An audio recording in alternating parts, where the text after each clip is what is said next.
at home too. All right. Hello, everyone. This is Coffee Chug, and I'm here getting ready to open up season 3 of Living on the Edge of Chaos podcast. And just like previous years, we're looking to have real talk with real educators doing phenomenal things, but not losing sight of the hardships and realities of what it means to be an educator in education, in public education, in private, in homeschool, no matter where you are. It's not always easy, but it's a passion in the way we do things. So without further ado, I want to bring in this awesome lady who I feel so fortunate enough to have met actually through the Microsoft Innovative Expert Program. But the topic of today is so much grander than that. So Tammy, real quick, why don't you jump in and tell everybody who you are and what you do? Okay, hi everybody. I'm Tammy Dunbar. I'm in Manteca, California, USA. I teach 5th grade at a Title I school in Manteca Unified School District. And I also teach technology to interns in pre-service at Teachers College of San Joaquin in Stockton. Like Aaron said, we met through the Microsoft Innovative Educator Expert Program, and I've got a lot of certifications through Microsoft and PBS and all the other ABCs 1, 2, 3s. And I really, really love Genius Hour, which is what Aaron's asked me to come here and talk about. It's made a real difference in my classroom. I do other things on the side. Just my secret is that I play the organ and piano and accordion, just so you know. Yes, and for those that don't know Tammy, she does a ton of stuff, and I'll make sure that in the show notes you get to see all the stuff that she does. I think she lives in a world where her day is in 24 hours, which is like a lot of people that I get lucky enough to talk to and come across. And like Tammy said, she is here today to talk about the Genius Hour, and I think it's a term. It's something that I think a lot of people nod their head and go, yeah, I know what it is. And whether we use it or not, tons of people are invested in it. But if I can just, so we can make sure we set the stage here a little bit, could you give the quick 30-second elevator pitch of what Genius Hour and Liberating Genius is? Because I know we could talk for hours on it, but if we had to condense it down, what is it? Okay. So Genius Hour started with the 3M company way back in the 60s when they gave their employees about 20% of their time to work on a project they were passionate about. And because of that project, we got Post-it notes. Yay, Post-it notes. So Angela Myers decided, hey, that's the kind of thing we can bring into the classroom. And let's tap into our students' passions, because students are so much more likely to be involved in research and learning when it's something they're excited about, rather than, oh, today we're going to study about dead people at a time that has no effect on you, really. So Genius Hour allows students to pick a project that they find exciting and invigorating, allows them to research a problem, to learn a skill, or to, did I say solve a problem? So, and then it has to be approved by the teacher. And then the students have, I take almost the whole year, where the students work on the project, we conference back and forth.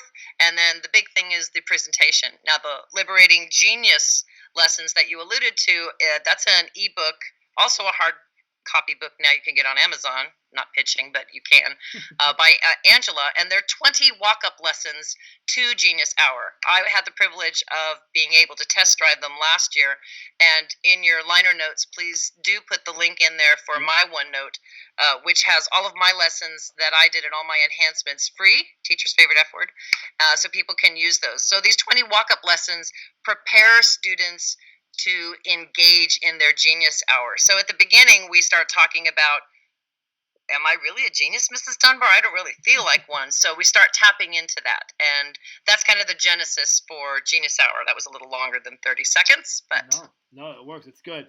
And so one of the things that you talked about, or you made the comment in there, you said, because people, the kids don't want to do this research because, like who are these dead people and these civilizations or whatever it might be. You could insert A, B, or C within whatever those topics.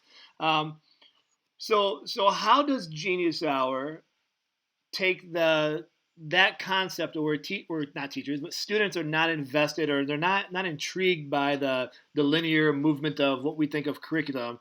And how does that Genius Hour help perk their interest? When, if they've been in a system, and, I look at a lot of middle school kids that just kind of feel like it's just like, tell me what I got to do, like almost like zombies, like, okay, wait for the bell, I do this, I check it off, how can this idea get them to go, holy cow, there's learning can be so much more? In It's more of a self-discovery, really. It's not the kind of thing, and that's why I like the walk-up lessons because it really preps them for that. But I like to use one of my favorite examples is a student who was totally into soccer, and he loved Ronaldo, and I can't even remember the other player who's big in soccer, but he was very excited about soccer. And I said, well, okay, what's so great about those two players? Well, and he started rattling off, their statistics, and I said, yeah, but there's got to be something, can you compare them and contrast them? Can you find something that's different? So this kid went and read statistics and interviews and just did the whole 9 yards. He made this presentation that had video of them running side by side, comparing strides. And then he was very excited because he found out one of them was total paleo meathead and the other one was a total carb head. And he was Ooh. like, paleo? What's that? So now he starts following that, rabbit hole and going Yeah, down and yeah. learning all about that. And organically, this student has learned how to research because he's fascinated. And when students are fascinated and engaged by something, then they want to learn more and they will find a way to learn more. I like that. I love that. I think the key word is that they want to, and it's not this kind of forced down approach. And I think even with best intentions with teachers, I don't think any teacher is trying to force any kid to learn. They want them to be excited about learning. But there's so much on the teacher's plate in this day and age that, sometimes it comes across like we've got to force that. And so that kind of moves into my next question here. So we talk about how great this is, and I can even speak from experience. We were super fortunate enough to have a grant several years back. We were able to have a whole day with Angela Myers, and so many great things came of that where students started to see their voice move into action. Um, but in that context where teachers do feel that burden, there's so much that they have to get done in a day and so much to get done in a year, how can Yes. teachers find the time for a genius hour, or how can they kind of connect the dots? Because I know if there's teachers listening in going, well, this all sounds great, but I've got 100 standards and I've got, the list goes on and on. So how can they bridge this to start to get their feet wet to see the potential in this? Well, I'm lucky that I'm in a district where we've got a little bit of leeway. So I'm able to do, like, for example, we usually do Genius Hour in the afternoon. We do core subjects in the morning, language arts and math, but in the afternoon, I'll cycle through science or social studies and such. But quite frankly, I can make the argument I can attach almost any standard to Genius Hour, especially in language arts. So it's just the idea of if you can't squeeze it into your classroom day, it's not confined to your classroom day. You could actually introduce it in the classroom. And then when you tell the students, hey, you're going to get to study something you want to study, and I always allow families to help their students, then if they're turned on right away, they're going to be doing this at home as well as any free time at school. And that's another time my students are allowed to do their research is if they've finished a math assignment in class, then by all means, you may work on your Genius Hour project. So we just squeeze it in where we can. I love that. I love that. So one of the things I'm actually reading George Kurzweil's book, The Innovative Mindset, and in that MOOC right now. And one of the things that continues to stick out to me is this idea where he's trying to push for beyond these pockets of innovation, where there's really great things happening in pockets in schools. And so, how if people there's I know a ton of people listening in have done Genius Hour. There's a lot of people that want to, but maybe can't quite figure out how to make it work. And my advice is just go do it, because if it's good for kids, you're not going to lose your job. Now, I know it's easy for me to say, but with that, how can we take the idea of this idea of liberating genius and Genius Hour, which in my mind still feels like a bit of a pocket of innovation? Like we're trying to create this special time in our day that doesn't feel like school, and weave that mindset or that culture into everything we do. Like, have you come across any ideas where you can? Not everything can just be kids do everything whatever they want whenever they want, but the idea where they get excited and weave that into the core subjects in the morning. Have I woven Genius Hour into the core subjects in the morning? It gets woven throughout the day, quite frankly. Okay. Because the students are, well, for example, so if we're doing a regular language arts curriculum and maybe a word comes up or a concept comes up they're not familiar with, then it's like, well, how can we find out about it? Well, go ahead and do some research. So you've got the genius, you've got tools at your hands, use them.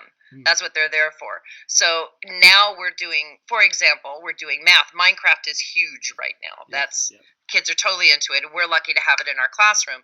So our morning bell ringer, which used to be a brain teaser, is now a math question. I mean, a standard, double digit times a triple digit figure multiplied, and these students are doing it in Minecraft and showing Mm. me their answers in Minecraft, which is super cool. And we just started doing area and volume, so they're building the cubes and they're figuring out and they're seeing it and they're like excited about multiplication. Right. Right. So, just using some of the tools at hand. And I know that's not specifically Genius Hour. I do have some kids that will be using Minecraft for their Genius Hour, but so just tapping in, and I think it's also you were saying, how do we get this into a school day? How do we not get it into a school day, especially the liberating genius, because these are more character development lessons. And we have students, I'm at a Title I school, and we have students who come to us with all kinds of challenges.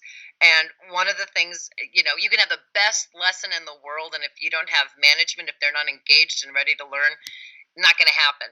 So these lessons start having the students focus in on, well, do I have a genius? And who are the people I look up to? And why do I look up to them? And what qualities do they have that make me look up to them? And oh, if I want to be successful, maybe I should use those qualities. And, what are my strengths? And oh, you think I'm this way? And oh, Mm. you think I have that strength? And oh, I think I do have that strength. So when they start building character like that and having confidence in themselves, we're tapping into genius right away. So genius isn't just about their particular passion, it's just igniting that fire so it just lights up everything that they do. Yeah, yeah, it's definitely making them aware of themselves and the skill sets that they have, which I think is so hard.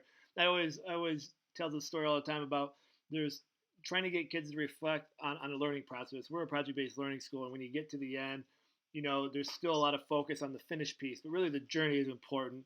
But because I think so many times kids don't understand how much they've actually learned about themselves and even the information and stuff that they've acquired, it's like, oh, like I didn't even put two and two together to see where I've gotten, and that's a lot. I think what you're saying that genius, it starts to spread.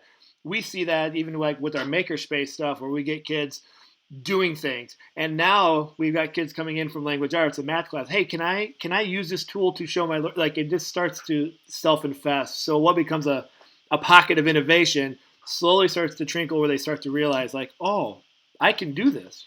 I can showcase this, Exactly. and whether it's subconscious or not, I think that's the excitement of it all. Like it just starts to funnel to everything. Absolutely. It's giving them the confidence that they need to tackle those things. And if we expect students to be prepared for 21st century jobs, what is it Sir Ken Robinson says? We're preparing them for jobs we don't even know what they're going to look like in 5 years. Right. But we know it's going to involve communication, collaboration, creativity, and critical thinking.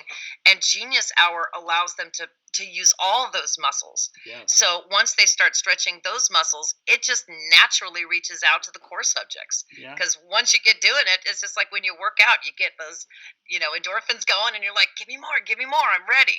Right. Right. So they're totally amped. I love it.